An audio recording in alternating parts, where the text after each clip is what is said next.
Éxodo capítulo 21, versículo 1. Vamos a continuar con nuestra serie, la redención de Dios. Y este es el tema número 55 de esta serie. El tema de esta noche se titula Ser justos. ¿Okay? ¿Cuántos de nosotros pues anhelamos que todo sea justo, ¿no? Que cuando haya una multa, sea justa. Que cuando te choquen, pues la justicia apruebe quién tuvo la culpa. Cuando no es así, pues nos sentimos indignados. Bien, hermanos, aquí en este pasaje que vamos a estudiar el día de hoy, vemos ahí como título no inspirado, leyes sobre los esclavos. Aquí vamos a entrar a algún punto importante porque muchos por eso atacan la Biblia. Muchos argumentan que la Biblia aprueba la esclavitud. Y ahorita vamos a hablar un poco de eso. Pero nada más te digo que eso no es verdad. La ley que se escribe aquí, no debemos tomarla como que Dios está aprobando algo, sino más bien que la ley que vamos a estar leyendo aquí es para cuidar de la vida de sus hijos. Bien, dice: estas son las leyes que les propondrás. Si comprares siervo hebreo, 6 años servirá, mas al 7º saldrá libre, de balde. Es decir, de balde significa no saldrá sin que pague algo, lo que esto significa. Si entró solo, solo saldrá. Si tenía mujer, saldrá él y su mujer con él. Si su amo le hubiera dado mujer, y ella le diere hijos o hijas, la mujer y sus hijos serán de su amo, y él saldrá solo.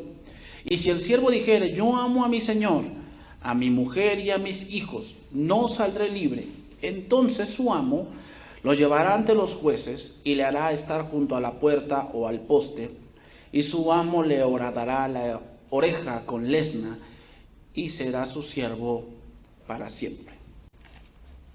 Bien, hermanos, entonces vamos a entrar un poco en el contexto. Una de las reglas de la hermenéutica es que debemos leer el pasaje de acuerdo a la época en la que se escribió.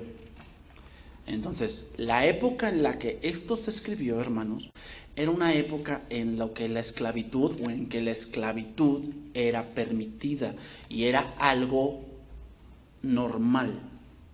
¿Ok? Era algo normal. Entonces, la Biblia no alienta a la esclavitud, porque muchos dicen eso. No, es que ¿cómo es posible que Dios aliente la esclavitud de un ser humano? ¿Y cómo es posible que ustedes adoren a un Dios que no respeta los derechos humanos? No, ustedes están locos. Y hablan por ignorancia, que no se han metido a estudiar este tipo de pasajes. Entonces, en el tiempo de la salida de Israel, la esclavitud era algo común. ¿Okay? Era algo que todos o la mayoría de los pueblos cercanos en ese tiempo de Israel practicaban.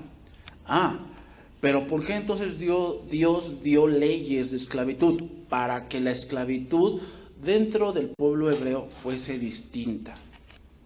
En la esclavitud de los pueblos paganos como los cananeos, los egipcios, los gergeseos, los fereceos, todos tenían el común denominador del maltrato.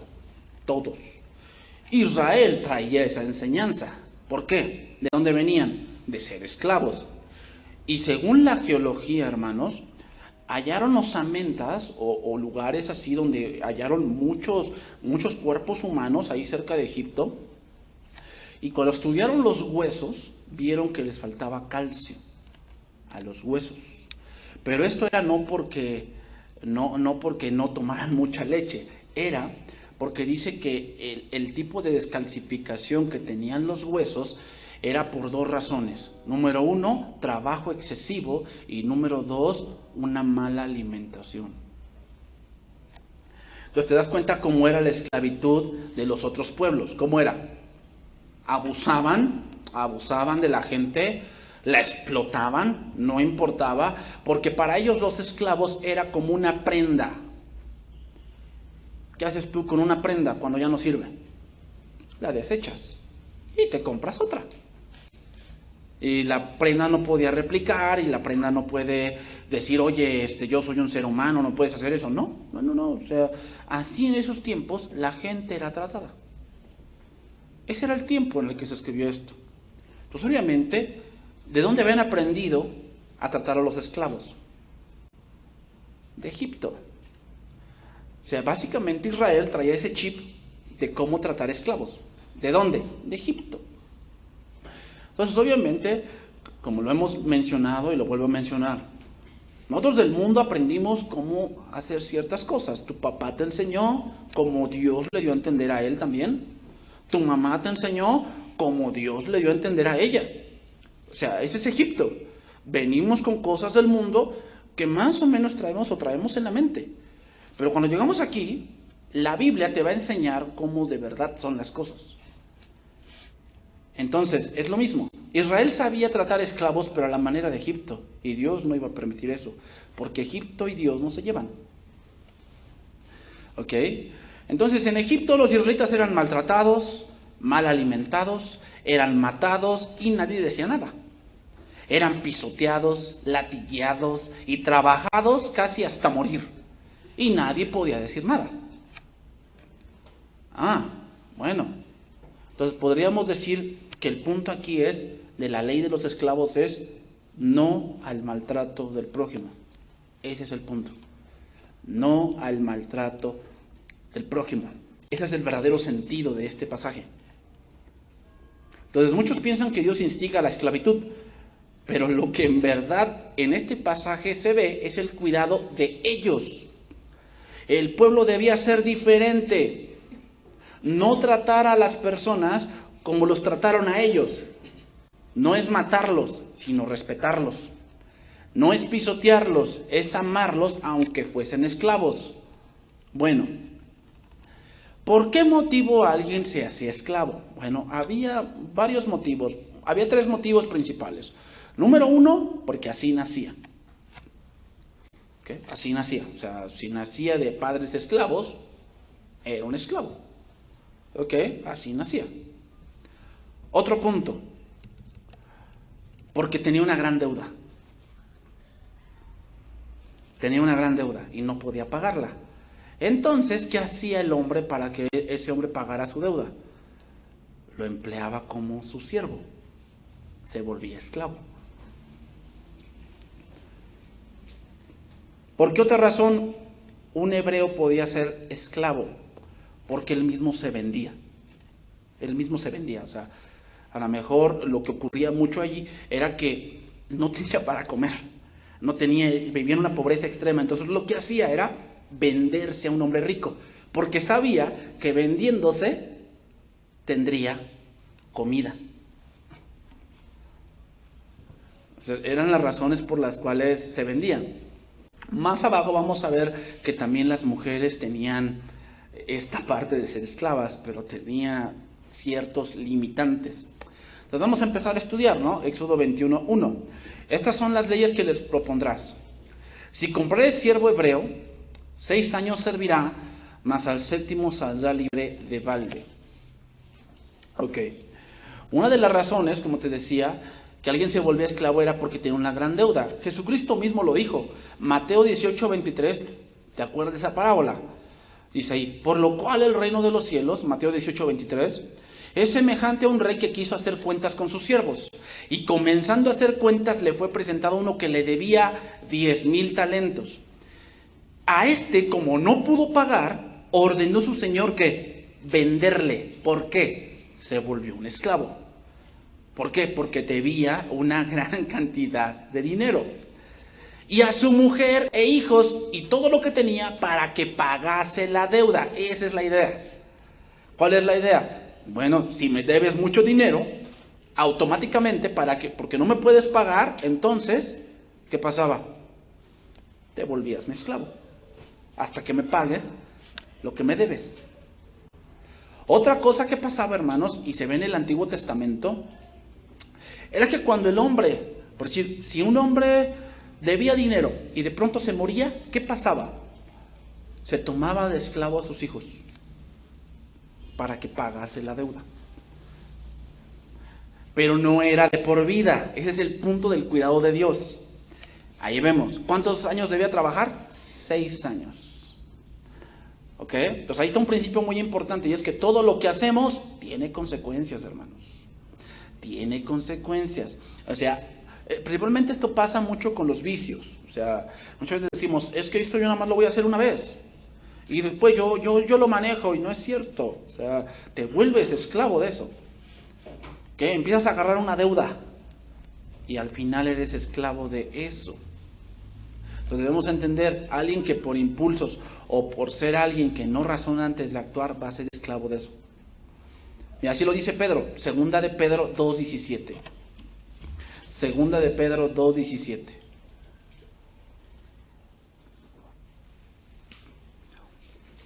Te voy a decir otra cosa mientras lo buscas. Estas leyes, hermanos, solamente aplicaban para el pueblo hebreo. ¿Ok? Solamente aplicaban para el pueblo hebreo. Hay leyes para los esclavos extranjeros que se ven en el libro de Levítico y que no vamos a tocar. En el caso de Éxodo 21 es leyes para los esclavos hebreos. ¿Ok?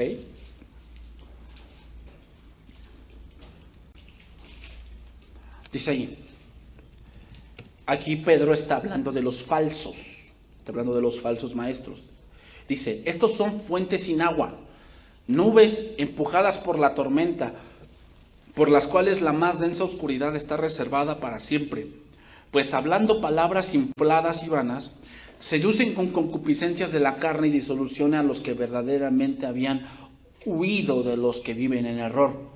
Les prometen libertad y ellos mismos son esclavos de corrupción, porque el que es vencido por alguno es hecho esclavo del que lo venció. Aquí la palabra vencido significa algo que te empeora. O sea, si tú tienes algo que está empeorando tu vida, eres esclavo de eso. Por eso estás empeorando. Y obviamente la gente que tiene una esclavitud así, obviamente dice que no. No es cierto. O sea, yo lo controlo, yo cuando quiero lo dejo. Pero no, eres esclavo de eso. Jesús mismo también lo dijo. Juan 8:33. Juan 8:33. Jesús mismo también lo dijo sobre la esclavitud, hermanos. Entonces dice ahí, le respondieron, linaje de Abraham somos y jamás hemos sido esclavos de nadie. ¿Cómo dices tú seréis libres? Porque anteriormente les dijo, y conoceréis la verdad, y la verdad os hará libres. Por eso dice, ¿cómo dices tú que seremos libres? Entonces dice el versículo 34, 8:34. Jesús le respondió, de cierto os digo, que todo aquel que hace pecado, esclavo es del pecado. Ahí la palabra hacer significa practicar. Y dice el versículo 35, y el esclavo no queda en la casa para siempre. El hijo sí queda para siempre. ¿Y por qué utiliza ese tipo de contexto Jesús? Porque era común en esos tiempos la esclavitud. Ahora ya entendemos por qué la Biblia lo menciona. O sea, porque en esos tiempos en el que se escribió, ¿qué? Sí, era permitido. Hoy hay otro tipo de esclavitud también.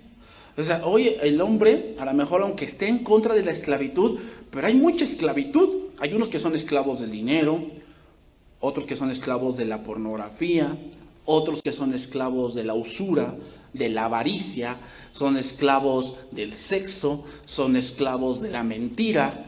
¿Por qué? Porque todo aquel que hace pecado, esclavo es del pecado. O sea, muchos que son esclavos del alcohol, del tabaco, de las drogas, de los viajes, del gastar demasiado más de lo que ganan. Hay mucha esclavitud también hoy en día. Entonces la esclavitud venía porque algo se practicaba.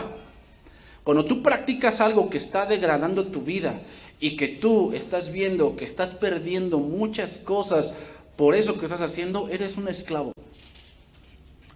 Y ¿sabes qué? No te puedes librar tú mismo. Eso es imposible. Y cuando alguien practicaba la usura, la avaricia, la mentira, el robo, tarde o temprano, va a caer en la esclavitud.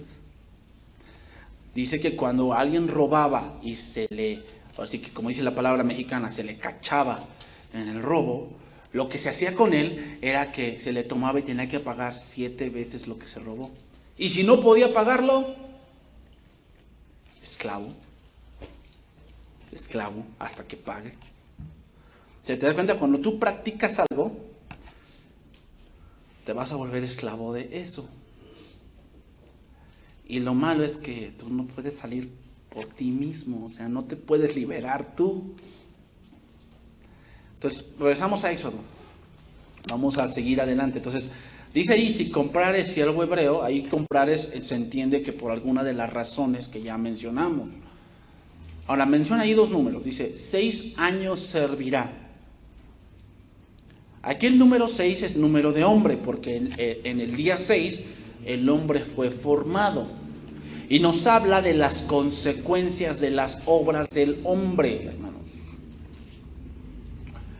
O sea, el hombre trata de hacer cosas, pero te vas a dar cuenta que en algún punto, si no nos cuidamos de nuestras obras, podemos caer en esclavitud. Una vida sin Dios, hermanos, una vida sin Dios trae esclavitud, trae necesidad. O sea, antes que éramos esclavos del pecado, así éramos. El número 6 hace referencia a lo terrenal, hermanos, porque lo que es nacido de la carne, carne es. Ahí hay una esclavitud, porque quiere decir que aquel que no ha nacido de nuevo es esclavo de sus pasiones, es esclavo de sus pensamientos, no es libre de verdad. Aunque la gente, el joven o la gente dice es que yo soy libre de hacer lo que quiera, si no ha nacido de nuevo no es verdaderamente libre. ¿Por qué? Porque algo más lo controla, está esclavizado en algo. Ve a la gente, por decir, si tú lees el libro del Conde de Montecristo, ese hombre estaba esclavizado, o sea, lo mandaron a una cárcel por 10 años. Pero cuando él salió, logró escaparse de esa cárcel, él seguía esclavo. ¿De qué? De la amargura, del deseo de venganza. ¿Te das cuenta? O sea, tú puedes estar hasta en las playas hawaianas si quieres, pero si tienes amargura eres esclavo de eso. Entonces hay mucha esclavitud. Y hoy en día, hermanos, aunque la ley pene eso, ¿qué me dices de los burdeles? Eso es una clase de esclavitud.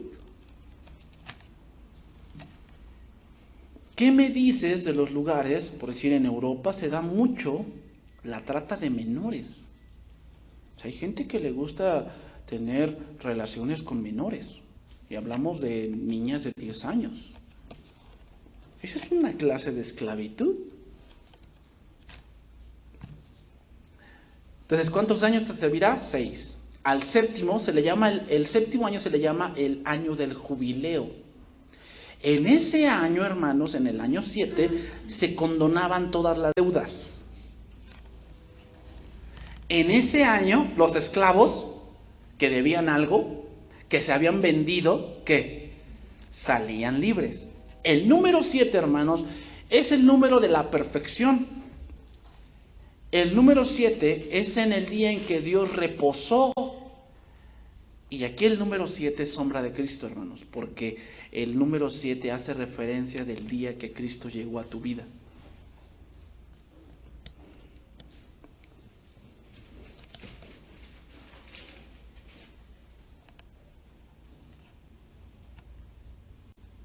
Entonces quiere decir que el esclavo tenía derechos.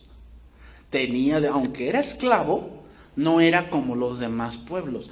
Él sí tenía derechos. Y uno de sus derechos era que cuando llegara el año del jubileo, él salía libre. Y si su deuda no se había pagado, aún así ya se quedaba condonada y salía libre. Entonces, ¿qué pasa cuando Cristo llegó a nuestra vida? Él, que dice, anuló el acta de decretos que nos condenaba. O sea, básicamente salimos libres. Ese es nuestro año del jubileo. Por eso todo lo que antes hacíamos, toda nuestra vida pasada, cuando llegó Cristo, ¿qué? Fue saldada. Éramos esclavos. Pero cuando llegó Cristo, el año del jubileo, ¿qué? nos dio libertad. Sigue diciendo el versículo número 3. Si entró solo, solo saldrá. Si tenía mujer, saldrá él y su mujer con él. Es decir, no debía quitársele nada que a él le importara. En este caso, su esposa.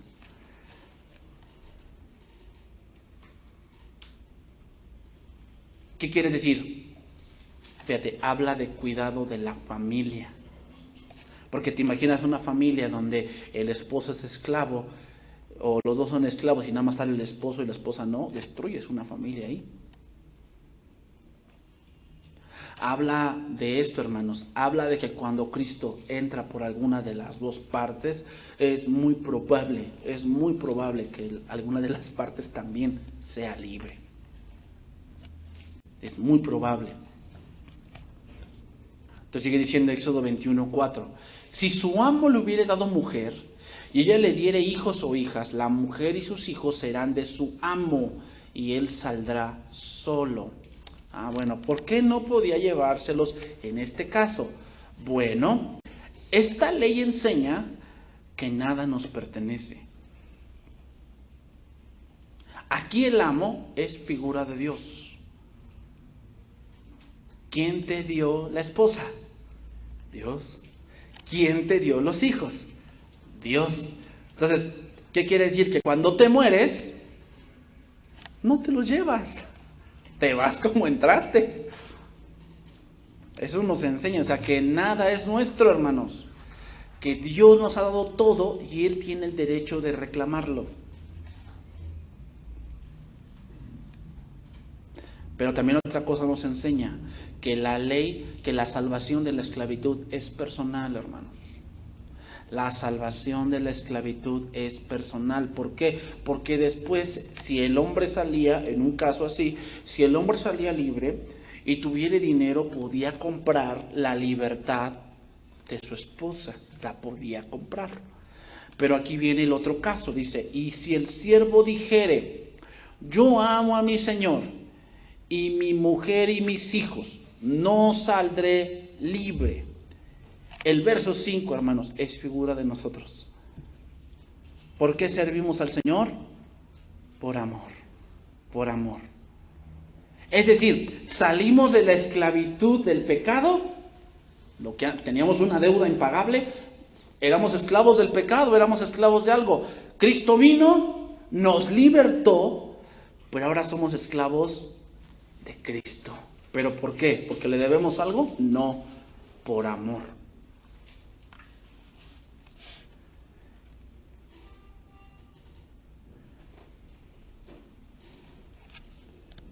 Segunda Corintios capítulo 5 verso 11.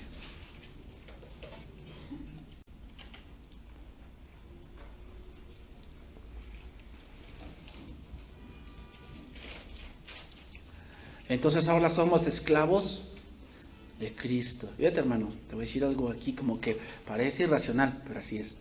Y es que la verdadera libertad se encuentra siendo esclavos de Cristo.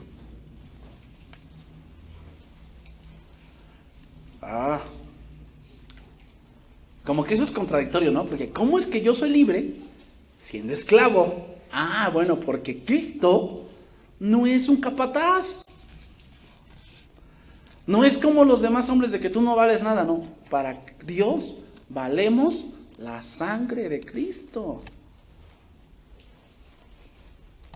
Que dice en Malaquías, y serán para mí especial tesoro. O sea, si somos obedientes y nos sometemos a Él, somos su especial tesoro de Dios. ¿Te imaginas? La verdadera libertad se encuentra siendo esclavos de Cristo. Pero esa esclavitud es por amor. Y Cristo no nos trata como siervos, nos trata como amigos. Fíjate nada más. Sin en cambio el pecado, ¿cómo nos trata? Como esclavos de verdad. ¿Por qué? Porque destruye nuestra vida.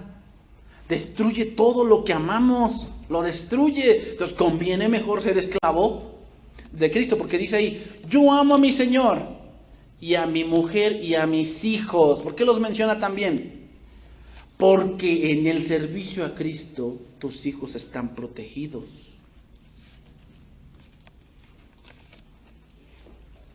Siendo esclavos de Cristo. Si seguimos siendo esclavos del pecado, el pecado te va a quitar tu esposa y tus hijos. Te los va a quitar. Porque el pecado solamente engendra muerte.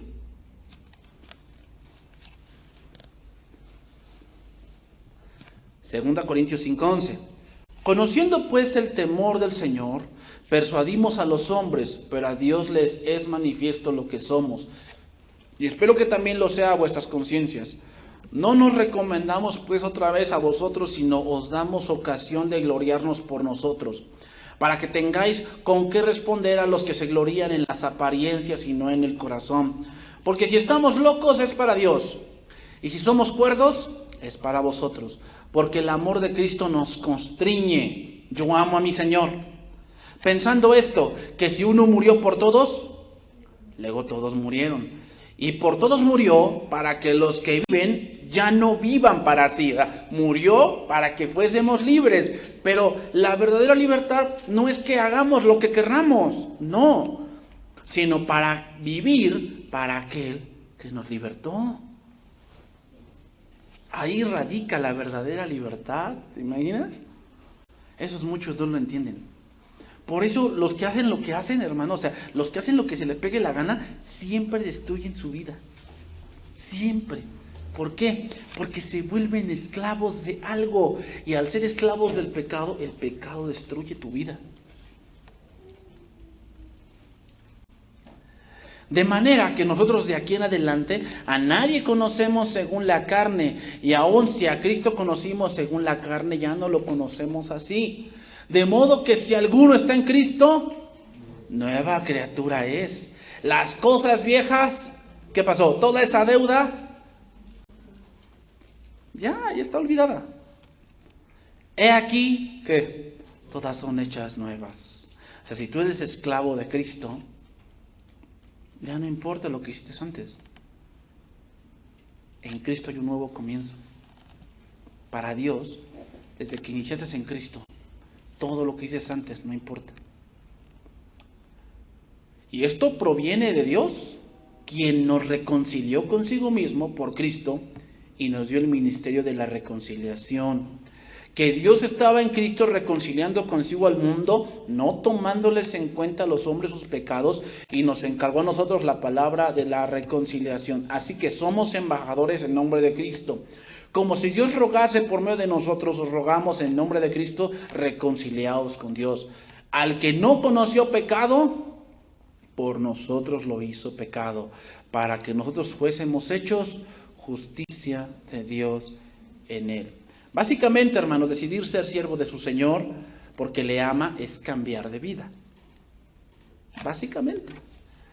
Es ser una persona completamente nueva. Entonces, servimos a Cristo como de una manera voluntaria. Yo amo a mi Señor y no quiero salir libre. Bueno, entonces, ¿qué debían hacer? Versículo 6 de Éxodo 21. Éxodo 21:6 dice: entonces su amo lo llevará ante los jueces y le hará estar junto a la puerta o al poste. En las ciudades, hermanos, en la puerta había diferentes entradas. Por decir, en Jerusalén había 12 puertas. Estaba la puerta de las ovejas. Esa puerta, principalmente la puerta de las ovejas, era una puerta donde no se cobraba y entraban los pobres. Pero en las demás puertas sí se cobraba. Bueno, en cierta puerta de la ciudad se juntaban la gente anciana y la gente que era muy reconocida. Se juntaban en la puerta para deliberar. Eran como los juzgados. Entonces, eso es lo que se dice aquí. Cuando el siervo diga: no, yo no quiero salir libre, yo te amo, Señor, la verdad, yo quiero ser parte de esta familia, porque al ser siervo, al ser esclavo, era parte de una familia, no era un esclavo así de que te pisoteamos, no, era parte de la familia del amo.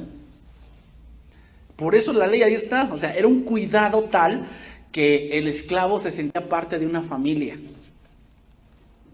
Entonces, si él decía, no, a mí me gusta servir a mi Señor y yo por amor me quiero volver su siervo de él. Entonces lo que hacía era agarrarlo, llevarlo a los jueces y decirle, este hombre se quiere someter a mí por voluntad.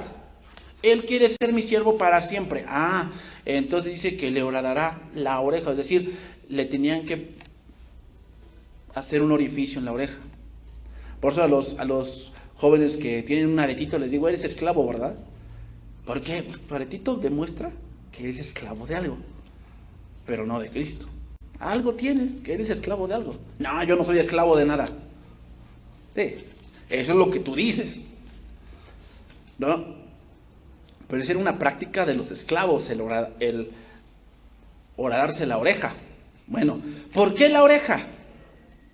¿Por qué la oreja? Bueno, la oreja o la obediencia, hermanos, la palabra obediencia en el hebreo significa escuchar con atención. Entonces, el horadar la oreja nos habla de la obediencia y la atención que ese hombre tendría hacia su Señor.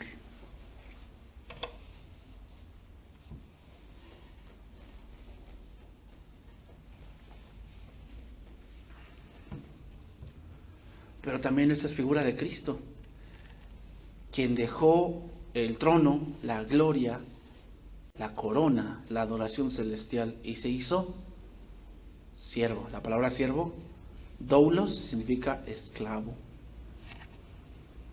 ¿Pero por qué lo hizo? Por amor. ¿No? Es figura de Cristo eso. Él vino a salvarnos por amor, siendo siervo ¿de quién? De su Padre.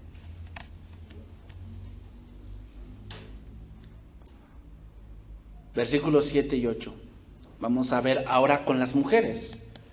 Las mujeres también tenían una parte esencial y Dios pone esto para cuidarlas. Cuando alguno vendiera a su hija por sierva, no saldrá ella como suelen salir los siervos, es decir, no saldrá al séptimo año, no tendría ese derecho de salir al séptimo año.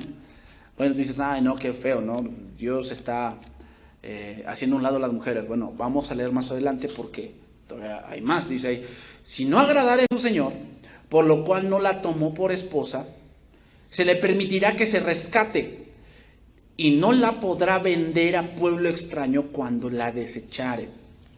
Lo voy a leer en traducción viviente ese verso, porque ahí se entiende mejor. Cuando un hombre venda a su hija como esclava, ella no saldrá libre al cabo de los 6 años como en el caso de los hombres. Si ella no satisface a su amo, él deberá permitir que la vuelvan a comprar, pero tendrá prohibido venderla a cualquier extranjero, ya que fue el amo quien no cumplió el contrato con ella. Bueno. ¿Por qué razón se vendía a una hija? Aquí vender no tiene el significado que conocemos de vender algo, o sea, como un objeto la vendo y ya. No. Tiene la connotación aquí, hermanos, de que la hija se vendía por 2 cosas. Número 1, porque se iba a casar con el amo o con el hijo del amo. Entonces, obviamente, ahí vender significa que el amo, cuando iba a pedir a la hija, daba una dote. O sea, quiero casarme con tu hija. Sí. Entonces, a lo mejor el hombre era pobre y daba a su hija para tener que comer.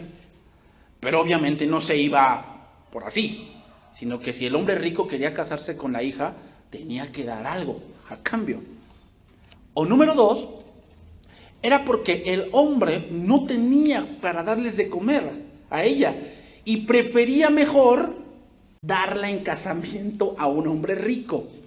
¿Por qué? Bueno, porque cuando llegaba a la casa de un hombre rico, llegaba como una hija. O sea, no era como que, la sirvienta. No. Llegaba como parte de la familia. Entonces, tendría comida asegurada. Entonces, por eso a veces el padre la vendía.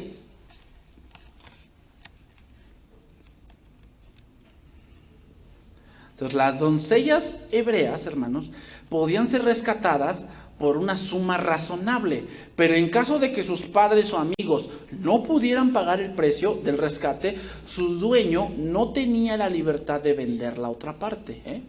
O sea, no podía venderla a otro pueblo lejano, no. El cuidado de Dios, o sea, el cuidado de Dios con las mujeres de no venderlas como esclavas a otros extranjeros que abusaban de ellas. Generalmente, hermanos, estos arreglos eran de matrimonio, como te dije, ya sea para el amo o para el hijo del amo. Pero si alguno de los dos cambiaba de opinión, así como que decir, no, ya no me gustó papá, o sea, no me quiero casar con ella, había dos caminos. O se le mantenía dentro de la casa y se le daba comida, abrigo, techo, o simplemente se le dejaba libre. Entonces no era un trapo cualquiera que lo agarraban y ya. No. La mujer, mira, en este caso podemos decir esto, la mujer estaba más protegida que el hombre. Entonces, resumiendo, la mujer quedaba protegida por tres conceptos. Número 1, no podía ser vendida a ningún gentil. Es decir, no podía ser vendida a un pueblo extranjero. Eso era una protección total. Número 2, si se daba para casarse con el hijo, debía ser tratada como hija. Hay que ser justos, ¿eh? Esa es la justicia de Dios. Si había sido dada para casarse con el hijo, debía ser tratada como hija. Fíjate bien. Si el hijo deseaba, otro concepto, si el hijo ya no deseaba casarse, o no se le daba el alimento diario, o el vestido, tenía derecho a su libertad. No podía ser maltratada.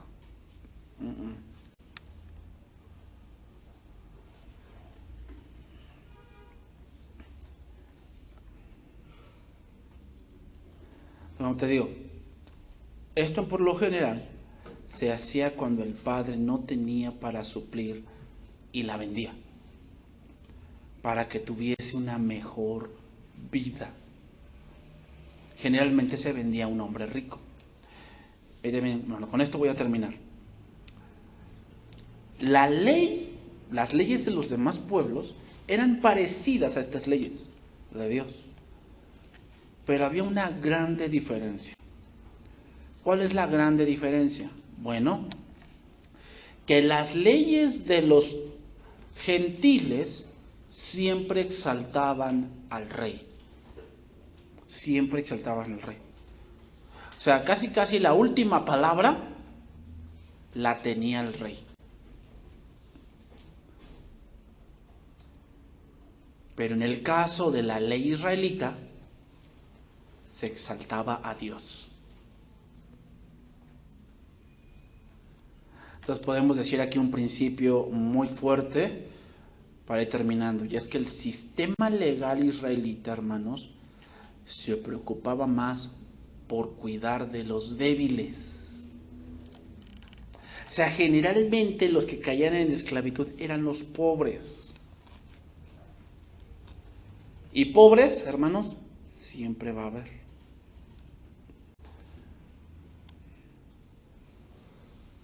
Entonces Dios quiere que seamos justos con aquellos que no tienen. Entonces básicamente, hermanos, ese es el punto de aquí de esta ley. ¿Cómo la podemos aplicar a nuestros días? Bueno, que va a haber gente que no tenga en verdad. Hay gente que no tiene en verdad. Y obviamente esa gente se acerca contigo, y no más que nada porque ellos así, sino porque Dios quiere bendecirte a ti. O sea, de verdad, yo conozco gente aquí que tiene a su esposo en el hospital, le mandan a comprar medicinas de 500 pesos y ya no tiene, en verdad no tiene. Entonces la ley, ¿a quién protege? A ese tipo de personas, porque por lo general las leyes de los ricos siempre es abusar del pobre, siempre. Entonces, hermanos, lo que Dios nos enseña aquí es ese, que el carácter de Dios es de cuidar a los pequeños. Entonces también nosotros debemos tener esa parte. Si tú tienes autoridad, por si en el caso tú como padre, tú estás para proteger a los débiles. Porque ve cómo hacen a veces en las escuelas. Hay un problema entre el hijo del pobre y el hijo del diputado fulano de tal. ¿Y a quién le dan preferencia? Esa es una ley injusta. Dios nos está enseñando aquí, hermanos, que tú debes ser alguien que siempre proteja a los débiles. Terminamos con eso, con esto. Juan, capítulo número 10.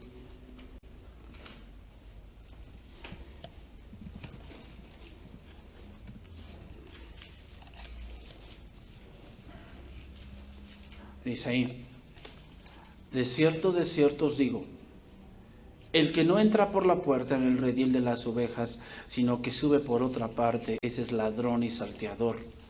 Mas el que entra por la puerta, el pastor de las ovejas es. Aquí vemos dos cosas. Número uno, la puerta. La puerta es símbolo de seguridad, hermanos. Tú pones una puerta en tu casa porque te va a proteger. Eso es obvio. Cualquiera que va por otro lado que no sea la puerta, ¿cómo lo consideras? Que quiere entrar a tu casa por otro lado que no es la puerta. ¿Cómo lo consideras? Ladrón. Ladrón. Entonces, hermanos, una gente que no utiliza la ley para algo bueno o para lo que es para proteger, es un ladrón. A este abre el portero, y las ovejas oyen su voz, y sus ovejas llama por nombre y las saca. Y cuando ha sacado fuera todas las propias, va delante de ellas, y las ovejas le siguen porque conocen su voz. ¿Qué quiere decir la voz? Seguridad. Las ovejas son semiciegas, hermanos. Y es más, son tan tontas que no saben qué comer. En serio. O sea, luego se enferman del estómago porque ya están comiendo y se comen por ahí un raviol por ahí y ya empiezan a estar enfermas. Porque muchos dicen, no, es que eres muy burro. No, mira, el burro es más inteligente. En serio. Una oveja de verdad es torpe. Es torpe. Puede estar el camino ahí y estar el agua y se mete al agua. En serio, así son las ovejas. ¿Por qué será que Dios nos compara con ellas? Porque así somos, hermanos. Así somos. Sabemos que tenemos que hacer esto, pero no queremos ir por el agua. Bueno, y el Señor nos protege. Mas al extraño no seguirán, sino que huirán de él, porque no conocen la voz de los extraños. Esta alegoría les dijo Jesús, pero ellos no entendieron qué era lo que les decía. Volvió Jesús a decirles, de cierto os digo, yo soy la puerta de las ovejas.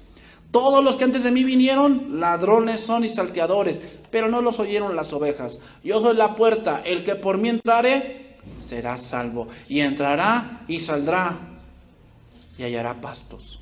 El ladrón no viene sino para hurtar, matar y destruir. Yo he venido para que tengan vida. Esa palabra vida, la palabra griega es zoe, que significa la vida de Dios. Pero también hay otro significado de esa palabra griega y es libertad. ¿Para qué vino Cristo? Para que tengas libertad. Y la tengas en abundancia.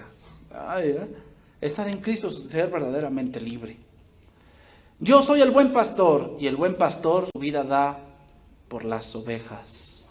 Mas el asalariado, que no es el pastor, de quien no son propias las ovejas, ve venir al lobo y deja las ovejas y huye. Y el lobo arrebata las ovejas y las dispersa. Así que el asalariado huye porque es asalariado y no le importan las ovejas. Yo soy el buen pastor y conozco mis ovejas, y las mías me conocen. Así como el Padre me conoce, yo conozco al Padre y pongo mi vida por las ovejas. Y también tengo otras ovejas que no son de este redil. Aquellas también debo traer y oirán mi voz y habrá un rebaño y un pastor. Por eso me ama el Padre, porque yo pongo mi vida para volverla a tomar. Nadie me la quita, sino que yo de mí mismo la pongo. Tengo poder para ponerla y tengo poder para volverla a tomar. Y fíjate bien, dice, este mandamiento recibí de mi Padre. ¿Por qué dice este mandamiento recibí de mi Padre? Porque el punto central de la ley de Dios es cuidar de los débiles. Entonces todo esto que dijo Cristo es para cuidar ¿a quién? A los débiles. En este caso, nosotros. Ahí ves la ley. O sea, entonces, ¿por qué Dios dio ley de los esclavos? Para cuidar de ellos. No porque aliente la esclavitud.